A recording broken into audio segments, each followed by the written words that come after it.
Welcome to the Revenue Rewired podcast, hosted by StringCan Interactive's visionary CEO, Jay Feitlinger, and no-nonsense COO, Sarah Shepard. We're here to accelerate your revenue and give your marketing purpose.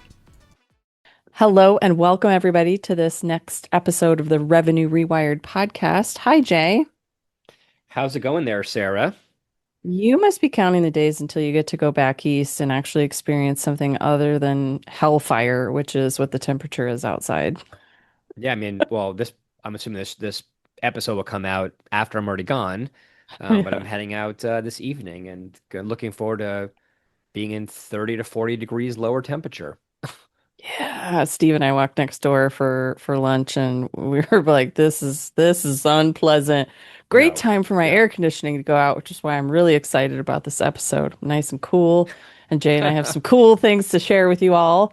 So, this one I think is a super fun topic and is unique. And I'll talk a little bit about the inspiration for that, and why I truly had this epiphany. And I'd love anyone to challenge me on it, but I had this epiphany that there is no such thing as saying you have a blind spot anymore. I think it's like an excuse that no longer holds weight, and I will tell you why.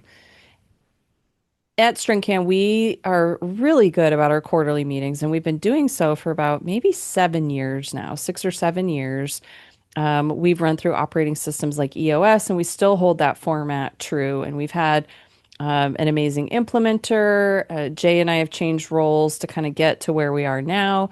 And Jay has graciously given me the role of facilitator, which honestly works out really well because Jay gets to be present and share his ideas because he is the visionary in our duo. And I love that. And he does push back. He's not a yes person. And so his contribution in the meeting is made extra special and extra informative because he is not managing and facilitating at the same time. Now, maybe it's just the way my brain works, but I can do both, just sometimes not as well as I'd like to. And so while a lot of you out there might hear yourself recognized in this comment of I can facilitate, but I feel like I'm disconnected from the experience where half of my mind is trying to capture the to-dos, the reading the room. There's just this kind of manager mindset while you're facilitating. And then half of you is being super conscious about your contribution. Did I let other people speak? What is not being said in the room that needs to be said? And so there's sort of this manager and facilitator and also employee experience kind of meshing in your mind, and it's very noisy and it's Hmm. kind of hard to keep it all straight. And I had this crazy idea where we had a little bit of a change in our facilitation, and our implementer was not going to be at this quarterly meeting. And I thought, okay, how are we going to capture the perspective that's not in the room that's very valuable? And I think there's like a little caveat here that just because you have more people in the room doesn't necessarily mean that's better. I wouldn't say like every person has to be in a meeting and it's going to be so much better because you have different perspectives on the topic. But Ryan said, I'm worried that we're going to be losing out from someone really poking the bear with us and making us say the hard things. And I was like, gosh, he's right. So I built out this tool, and I kind of would like Jay's take on explaining it to you guys.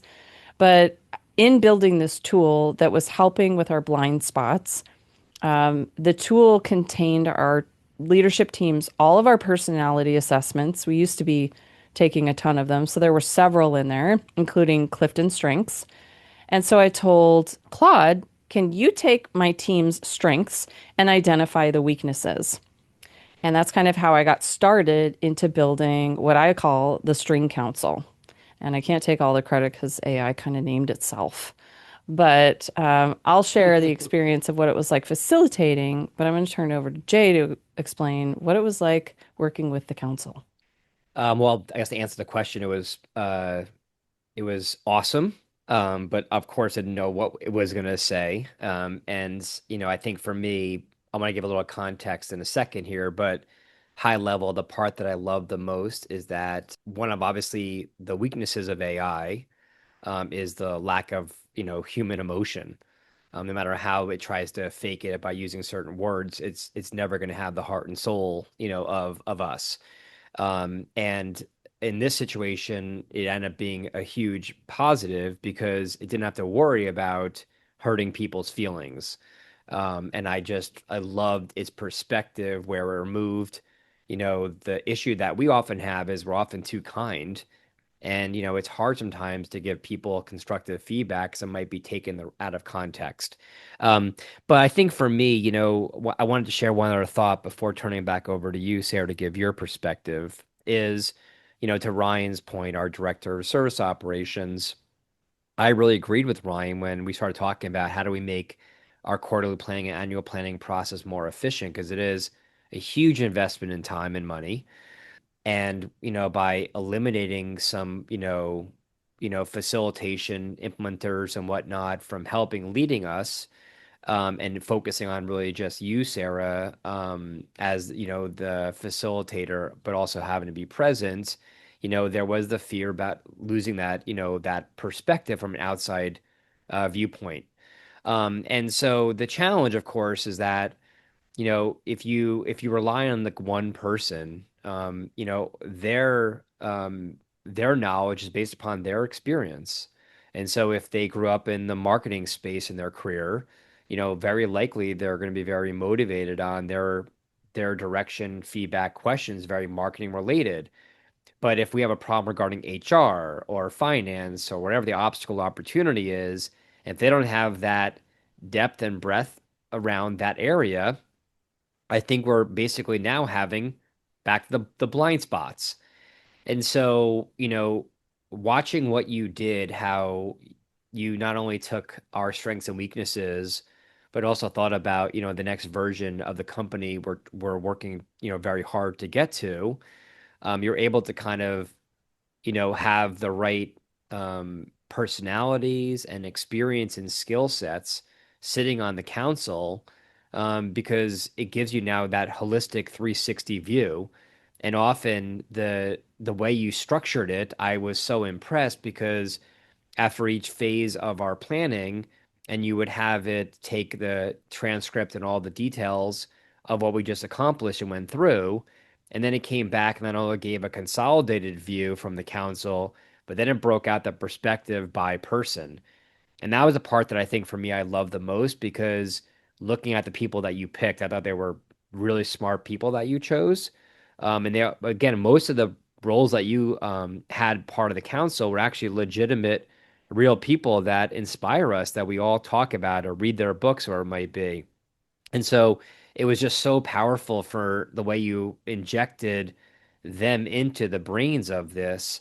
And then reading their point of view and knowing how those people think and talk and watching their, webinars or reading their books, it made the value of their constructive feedback, good or bad, so beneficial. And so I just found it to be an extremely efficient way to kind of get an outside view on what we did a good job with or didn't. And then I think the benefit also of how you did it at every phase, it allowed us to realize, okay, here we go again. The first two sessions of our annual quarterly planning, we were again just typically too kind.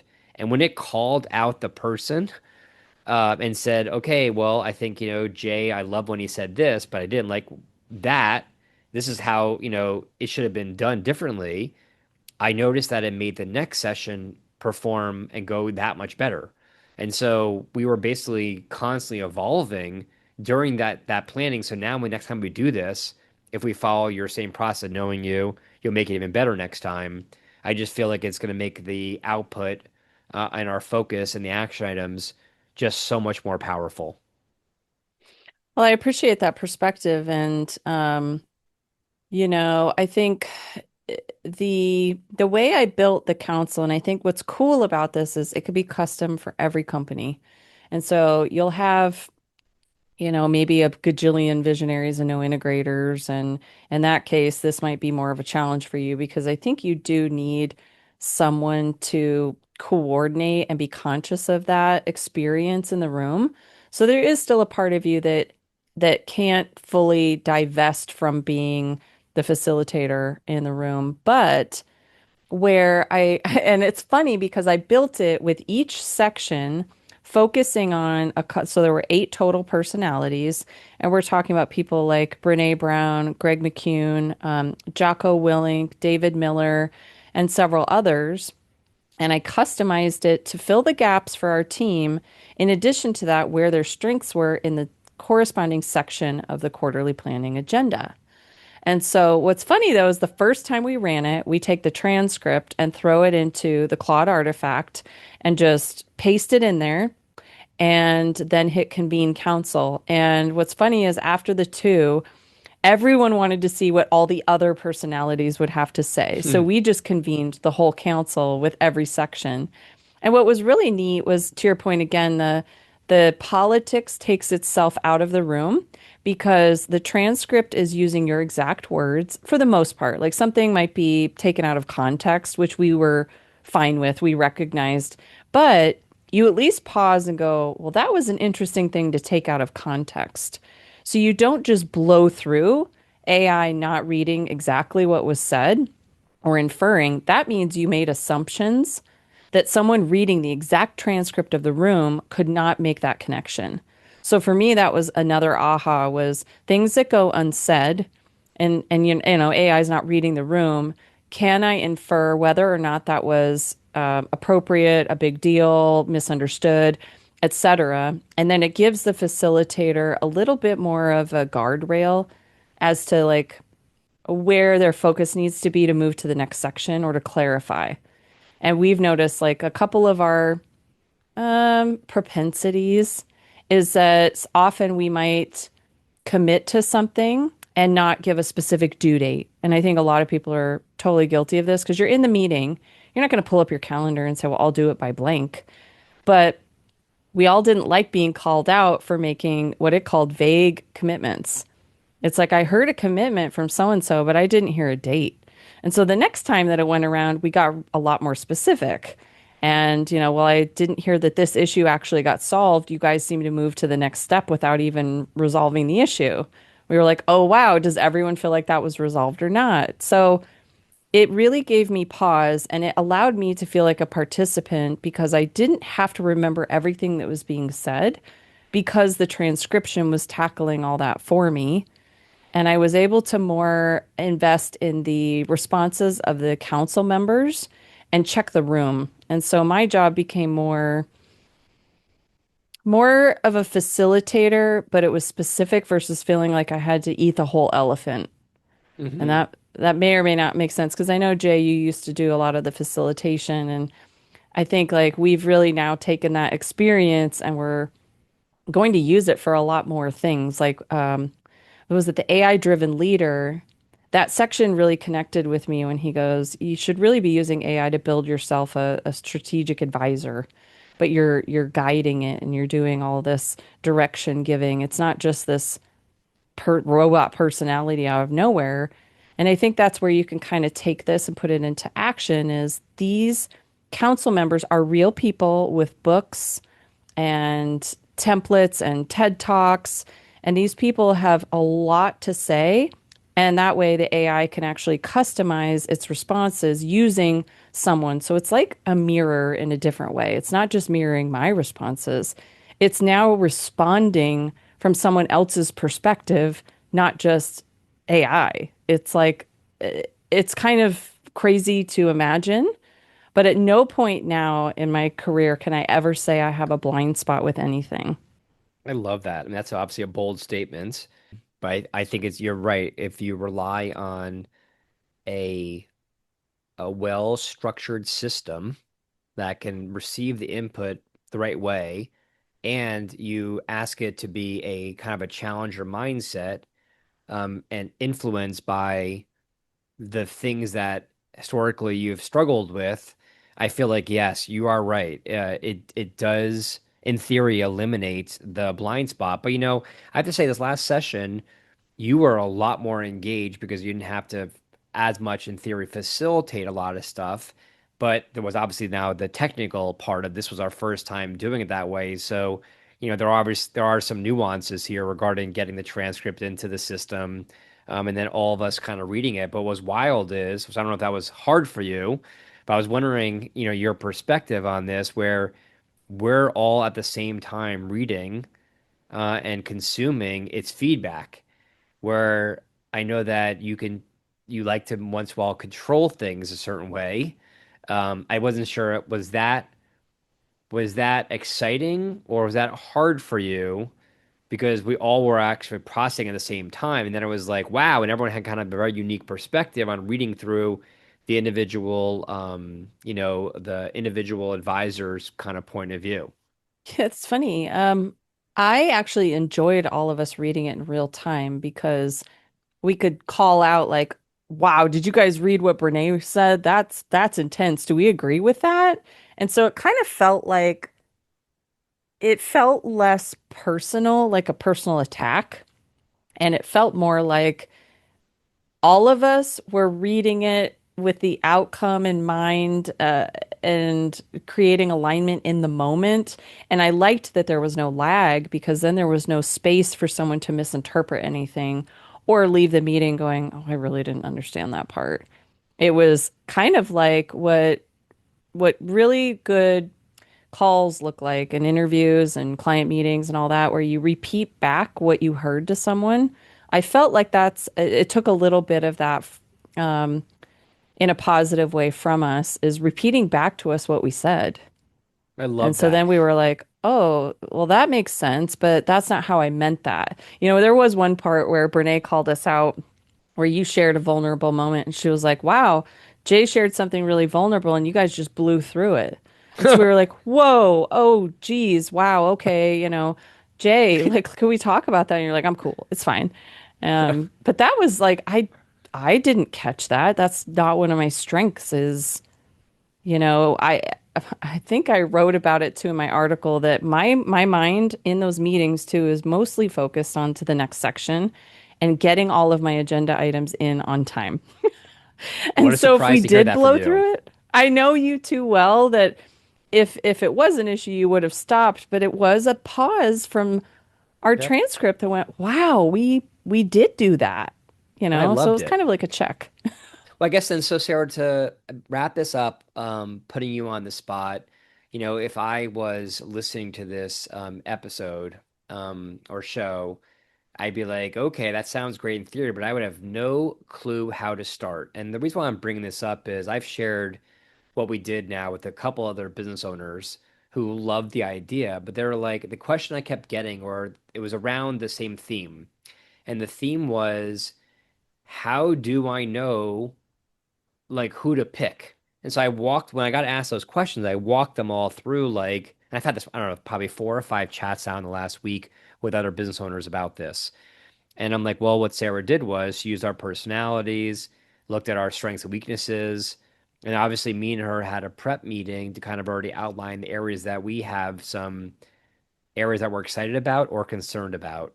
And my assumption was you took all of that and fed into the system and then had all the access to all the books we've read and the things that we constantly refer to. But obviously, we're kind of unique in that way where I know a lot of other businesses don't do that level of inflection and education and whatnot. And so I guess I'm just curious, someone listening to this, if they wanted to do this, could you maybe kind of walk through like that would in theory work in most scenarios regarding how would how would a business decide who to make as part of their council?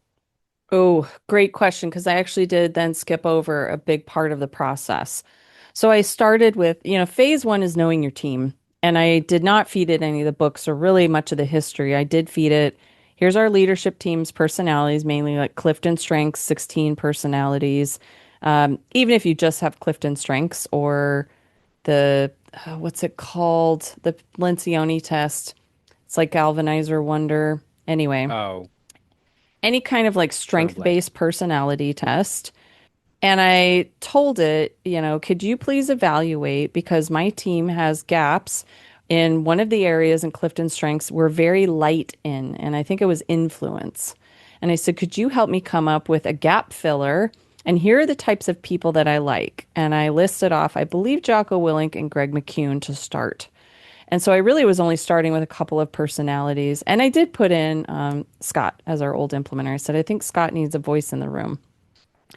And so it looked up all of those people and it came back with this idea of building the StringCouncil and the artifact. And I said, okay, great. Then I said, if you were to review this presentation, and I gave it the link, and you're in the room, and the team members are there, and the council is there, whose perspective is not present in the room anymore? And it said, you are totally missing the voice of the customer.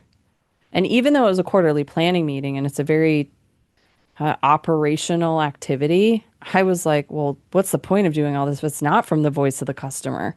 So then it was recommending like David Miller and Blair Enns and a couple of other people. And so then it ended up building out a council that not only filled our gaps and helped us solve our specific problems, but was also the people that I'd never even thought to consider to put in the room in the first place. And so Got it. I think where if I were to ask any business like, hey, what would you do to start? They would reply back, well, I would have my team's personality, whether Colby, there's a bajillion of them. You should have at least one, I think, on all your leadership team members. And then take maybe like, I don't know, a couple minutes to write down what your frustrations are, where you guys really shine and where you don't. Give it some context. And then a couple people you admire or that your team really resonates with. Lencioni was obviously one of our council members. We've read a lot of his books. And so you don't want personalities that are complete strangers. If you're going to build a council, it needs to be someone you can actually resonate with and that you already speak their language. And what's funny is in writing the article, I was really thinking like, and I remember the council was like, when I'm building it out, Claude was like, is this really the person you want? Do you really want Jocko Willink in the room? I was like, I do. It was, he's going to be really direct. And I was like, that's fine. And so I was like, we're used to it. We read the book. It's one of our, hashtags and bonusly when we award people, like it's part of our everyday. So that was funny where AI was like, that's a really intense personality. Are you sure? So it's like, we already knew the language, but that is not someone for everyone. I love it. Well, I guess just to add a quick 2 cents here, and then we can wrap this one up, is, your hopefully, if you've been listening to our past shows for a bit, you're sensing a theme that, me and Sarah, the way we're building the agency, as a growth partner for our clients, and constantly leveling things up. It's all about, how can we become a better version of ourselves? How do we become a better team? How can our business constantly be growing? Like the minute you stop trying to evolve, I think is where you're just gonna, wake up one day and realize that you don't really have a lot to work off of.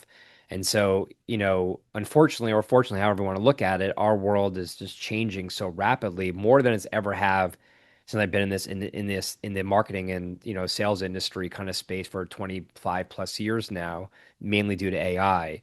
But I have to say, I think it's one of the reasons why I think we're performing so well is that we do believe in the whole garbage in, you'll get garbage out. And I know a lot of people still this day are very frustrated with AI, where it's just like, hey, great question, it's a pat in the back, and it's just a yes person, and it's just constantly agreeing with you.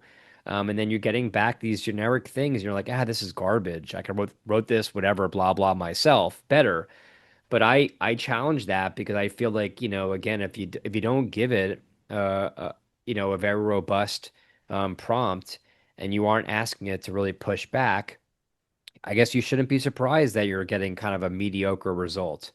And for us, everything we've been doing for the last few years within all the AI systems is kind of a challenger mindset. So I think for me, that's what I wanted to wrap up on is that, if the only takeaway you got from listening to us today is that you can use AI to go in there and help you uncover the blind spots and have it, push you to realize that maybe there's a better way to do whatever it is you need to, overcome. within yourself or your department or your company or your team or whatever it might be. But obviously, our desired outcome here from this is that you do leverage AI to build yourself, an advisor council. And now what's interesting is we have a lot of projects in place, and so we have an advisor council for the company, we have advisor council for our quarterly planning, and then we have an advisor council for all of our departments. And because in end of the day, you kind of sometimes need different skills and personalities and frameworks depending upon what you're trying to accomplish. And so, for example, like the one for like the main company one, that one will have an HR, it'll have a legal, and have other roles in place because we want it more like a board of advisors. But in this situation, we needed it more for really leveling up our focus for the next quarter and how we can do an even better job of supporting our clients. So those are my big ahas. But Sarah, I have to say, I'm just so blown away by this. I have now, since that quarterly planning, built out two other advisor councils within other projects I have within Claude. And I'm just so excited about, using it because every time I use it now the last week or so, it's coming back with things I never would have thought about. I just feel like I'm getting so much smarter now because AI is helping me become a better version of myself. I like it because it's the coach you might not be able to afford or Hmm. especially for personal stuff too. You could say, "Hey, you're my motivational whatever." And so there's tons of use cases, and I think it also helps us give more guardrails to AI versus like where people have been, and I think they're moving away from with slowly, but AI as a tool is giving me X, but it doesn't have any specialness to it. There's just generic. And that's where a lot of these individuals are very popular because they have a specialty. Brene is talking about vulnerability. That's if you were to associate her with a word, I wanted that to be able to show up in the room because I'm not great at calling it out.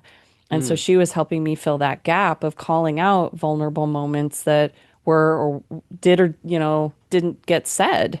And so I think it's like helpful to don't assume that AI can just handle all of that without giving it some sort of like education. And so by doing that, you're giving it a person that it can model off of. And a lot of these people have materials that are really easy to follow, books, etc. And so you're not getting everything. It's obviously what's been said. It's not what they're thinking now or what's going to be written in 5 months, but at least that blind spot is no longer blind. You have something to go from, which is a lot more than you did before. Love it. All right, let's wrap this up. Sweet beans, everybody. Well, stay cool, my Arizona friends, and we'll catch you next week, everybody. Thanks, Thanks, Jay. everyone. Appreciate it. Bye. Thanks for tuning in to the Revenue Rewired podcast. Send us your questions to podcast@stringcaninteractive.com and follow us for more insights to drive your business forward.